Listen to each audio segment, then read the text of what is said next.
Эркек менен аялдардын ортосунда милдеттерди айтып кетейин дегем. Негизи эле эркек менен аялдардын ортосунда эч кандай милдет жок. Табияттан алып карасак. Бирок эки жаш ортодо сүйүүнүн негизинде, мамиленин негизинде биригип, өзүнөн кийин сапаттуу тукум калтырайын десе, өлкөсүнө, кыргыз элине же башка дүйнө жүзүндө алар сөзсүз ортодо табиятына ылайык милдеттер болуш керек. Мисалга, аялдын табиятында эмнелер жатат? Аялдын табияты назик келет, мисалга, эмоционалдуу келет. Жылдын 4 мезгилинде мүнөзү тез өзгөрүп турушу мүмкүн бир күндө. Ошол эле аял 4-нчү бул төрөйт. Ар бир жаныбардын, жан жаныбардын табиятына ылайык мамиле кылса, ошол нерсе жакшы болот. Эркекке эмне керек? Эркектин табияты кандай? Эркек орой келет. Сылык да болушу мүмкүн, менталитетине жараша. Негизи дүйнө карашына. Негизи эркек табияты орой келет. Экинчиси эмне? Уйкучу келет. Эркекке уйку болсо, тамак болсо, мактанса, көп сүйлөсө, аны эркекке ишенсе болду.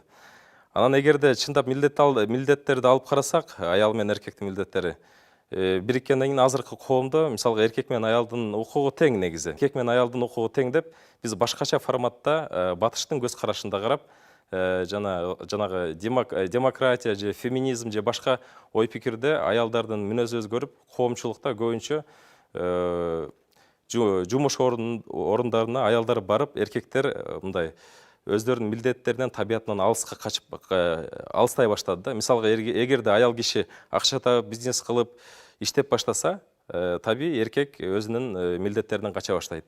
Эгер аялым акча таап атса, бала чаканы багып атса, отун жарып атса, душман келсе коргоп атса, мен ал нерсени эмне кылам дейт да, кылыштын кереги жок деп, эркек үйгө уктап жатып алат да.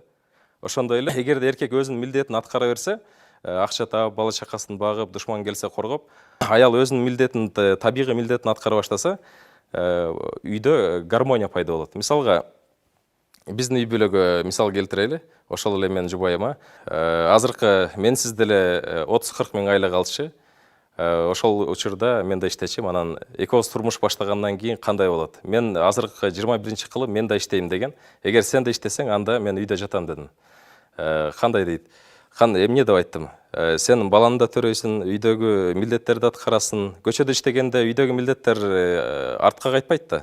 Баланы да карайсың, отун да жарасың, душман келсе да коргойсуң, бензинге акча бересиң, үйдөгү бүт милдеттерди өзүң аткарасың.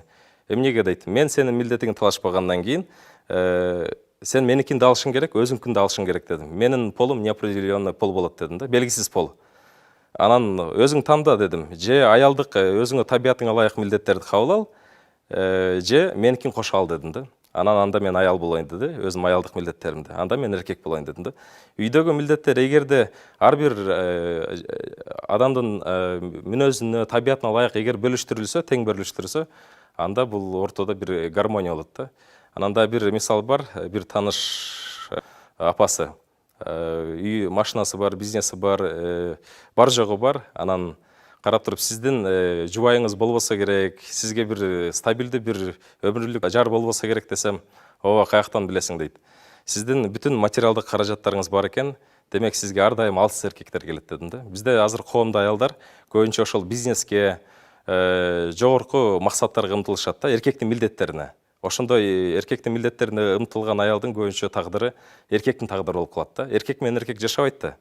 Ошол эле учурда эгерде эркек үйдө аялдын ишине аралашып, кухняга, тряпкага, идиш аякка, кийим кечеге аралаша берсе, эркекте жанагы аялдын милдеттери ичинде чогула баштайт дагы, аялдын сапаттары. Бара-бара жана аялдардын көзүнчө бул мелочный болуп көрүнө баштайт да, майда адам катары. Эки аял үйгө батпай калат да. Ошон үчүн эркектин чечкен носкиси чечкен жерде калыш керек, шымы, көйнөгү.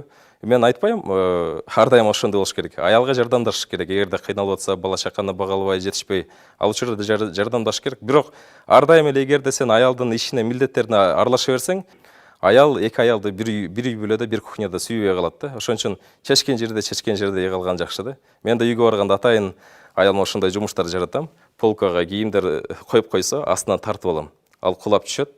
Анан ошону кайра ордуна коет.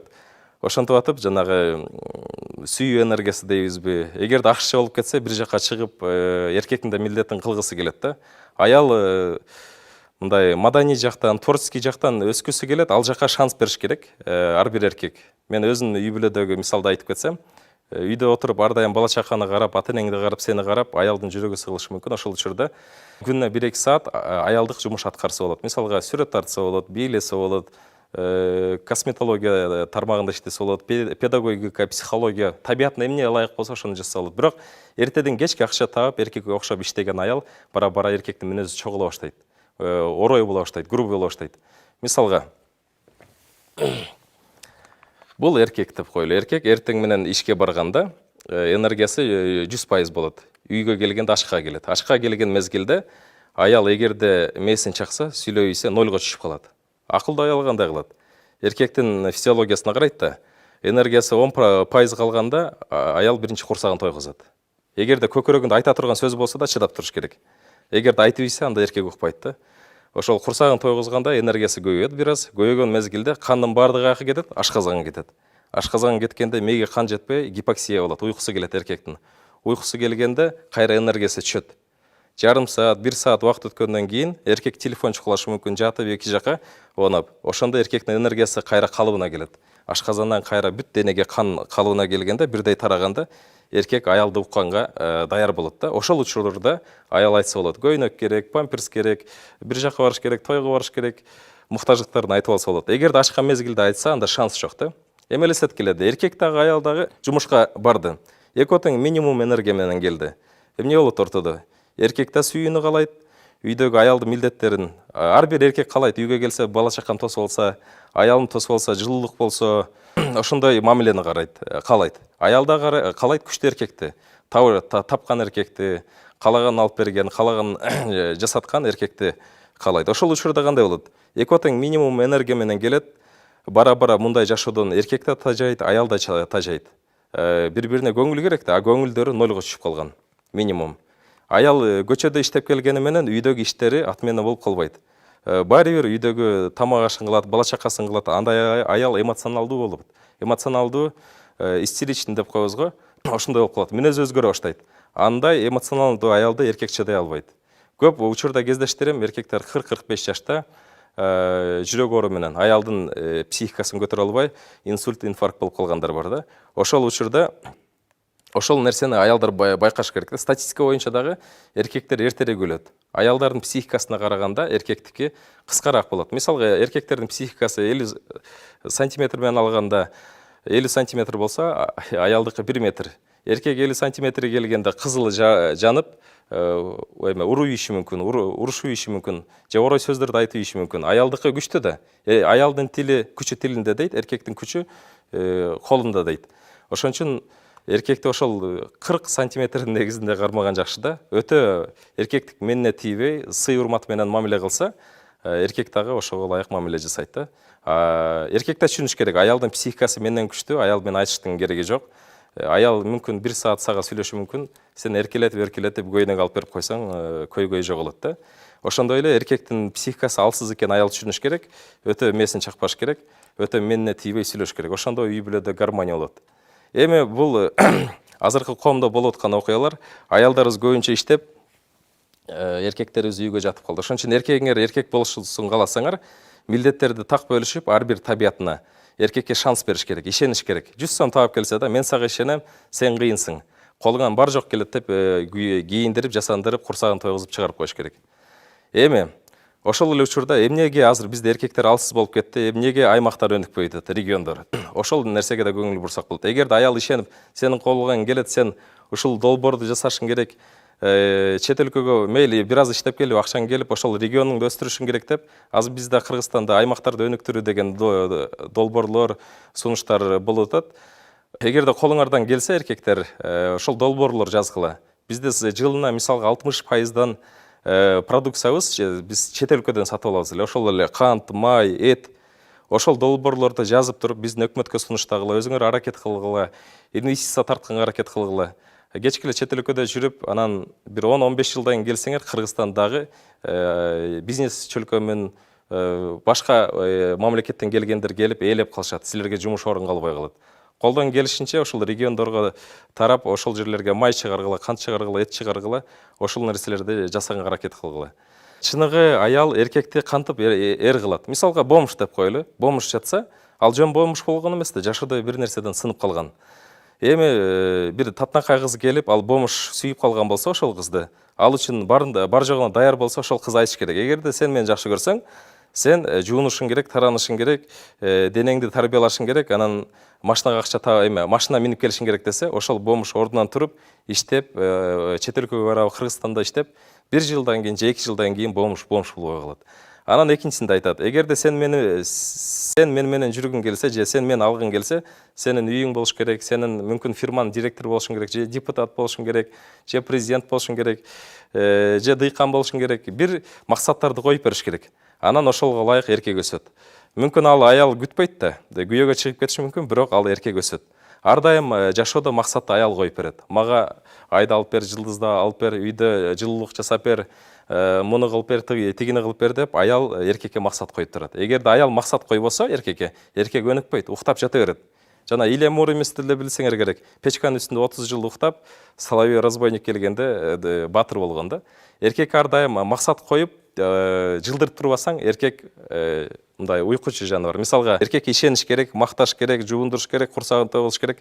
Кыргызстанды өнүктүр. Чурка деп. Эми башкача сылык мамиледе. Мен сага ишенем, колуңан келет. Мага үйдөгү шарттарды жасап бер. Муну жасап бер, тигини жасап бер деп. Азыр аймактарды кыдырсак, мисалга көп келиндерибиз, кыздарыбыз бөйрөк оорушат, колдорунан суу өтүп, башка жактар оорушат. Эмне себептен? Үйүндө жылуу суусу жок, шарты жок. Ошол учурда аял киши айтыш керек. Эгерде менин ден соолугум жакшы болсо, бөйрөгүм жакшы болсо, балада дени сак болот. Ошон үчүн сен сөзсүз биринчи шарттарды түзүшүң керек. Муну үйлөнгөнгө чейин милдеттерди коюп айтып алган жакшы негизи. Жана нике учурунда айтып койгон жакшы да, ага чейин даярданган жакшы, же экзамен өтүп алып үйлөнгөн жакшы. Эгер кокс үйлөнүп, күйөөгө тийип, турмуш куруп калсаңар, анда сөз күйөөңөргө ошондой шарттарды түздүргүлө. Бекер ден соолугуңарды кетиресиңер. Бизде азыр больницада гемодиализге жатып атат, мисалга. Эмне себептен? Ошондой шарттар болбогондуктан. Алдын ала профилактикалык жумуштар болбой атат.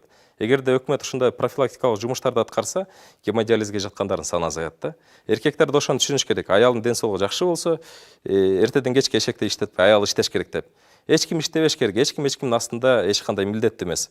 Ошондой эле мисалга аялдын айлыктарын алып карасак, азыр такыр үйлөнбөйм десең, 5000ден 12000 долларга чейин төлөп беришиң керек. Ага нянька керек 24 саат бакканга. Ага да 40 000 төлөшүң керек.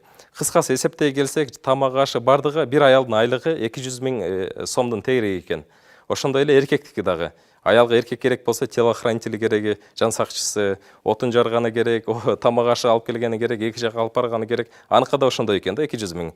Анан ошону карап туруп, ортодо эч кандай бири-биринин астында милдет жок экен, не обязан деп коебуз го. Бирок ортодо мамиле жакшы болуш үчүн обязанностьтар, милдеттер пайда болот экен да. Ошондо жылуу, чыныгы мамиле болот, алдамчы эмес. Анан сен кылышың керек деп эле мээсин кагып, уруп, согуп андай болбойт. Ошол эле учурда кайнене менен келин ортосундагы милдеттерди алып карасак, мисалга кайнеге келин келгенде сынап карайт. Азыр мен ушул келиндин кемчилигин табам деп. Же келин келет, ушул кайненемен мен азыр коркуп, мени кайер мен косягымды, минусумду таба албасын деп карайт да. Ошол учурда келинди өзүнүн кызындай кайненеси кабыл алса, бул мага эчтекеге милдеттүү эмес, чай куюп бергенге да. Бирок балам менен мамиле жакшы болуш үчүн бул менен мамиле мен келин менен мамилем жакшы болуш керек. Же келин айтыш керек. Кайненем менен жакын болсом, баласы менен ажырашам десе дагы ата-энеси менен бириктирип коет депчи. Кандайдыр бир мамиле болбосун, сүйүү беришиң керек. Сүйүү бербесең сүйүү ала албайсың. Бизде көбүнчө сүйүүнү күтөбүз. Бактылуулуктун формуласы ошол. Ар дайым сен сүйүү беришиң керек, бирок сүйүү күтпөшүң керек. Мисалга, жарык лампочкадай жарык болуп турсаң, чиркейлер келип жармашат. Ошол сыяктуу болуш керек, адам лампочка сыяктуу. Анан ар дайым үйдө аял киши тамак аш кылганда, кирлерин жууса, же эркек өзүнүн милдеттерин аткарса, Кудайдын ыраазычылыгы үчүн жасаса, анда эмне болот? Ичиңде капачылык калбайт дагы, күйөөңө дагы, аялыңа да капачылык калбайт, ортодо гармония пайда болот да. Эгерде үй бүлөдө ушул мыйзамдарды сактаса, Кудай үчүн жасаган. Мисалга, эртеден кечке 10 жыл кечке тамак жасап, эркектин милдетин аткарып, аял нааразы болуп, ушулар мен кылганымды барктабады деген болсо, анда үйдө конфликт пайда болот. Ошон үчүн ар дайым Кудайдын ыраазычылыгын жасаган жакшы. Каалоо тилегим ар дайым үй бүлөдө бактылык болсун, түшүнүү болсун. Эч кимдин астында милдеттүү эмес экенин түшүнүш керек. Бирок ошол үйдө ынтымак болуш үчүн ар дайым өзүнүн табиятына милдеттерди, жоопкерчиликтерди алып жашаса, адамдар бактылуу жашайт.